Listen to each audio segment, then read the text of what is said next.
आता पाहूयात टॉप 9 मोठ्या बातम्या।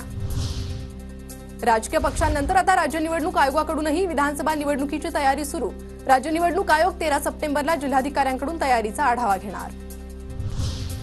लोकपोलच्या सर्वेत महाविकास आघाडीचं सरकार येण्याचं भाकीत। महाविकास आघाडीला 141 ते 154 जागा तर महायुतीला 115 ते 128 जागांचा अंदाज।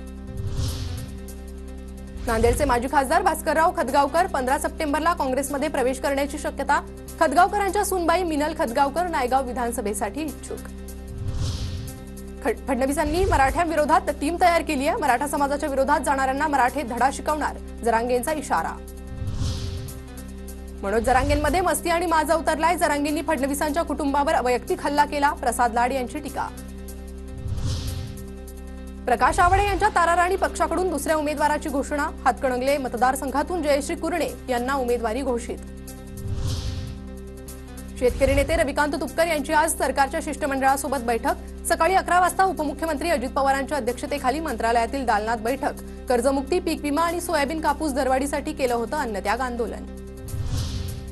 बार्शीचे आमदार राजेंद्र राऊत यांचं उद्यापासून बेमुदत ठिय्या आंदोलन। मराठा आरक्षणाबाबत राज्य सरकारनं विशेष अधिवेशन बोलवावं या मागणीसाठी आंदोलन। गृहमंत्री असताना काश्मीरमध्ये जाताना भीती वाटायची। विजय धर मला म्हणाले की काश्मीरात लाल चौकात भाषण करा। त्यांच्या या सल्ल्याने लोकांमधील गृहमंत्री अशी ओळख तयार झाली। सुशील कुमार शिंदेंकडून जुन्या आठवणींना उजाळा।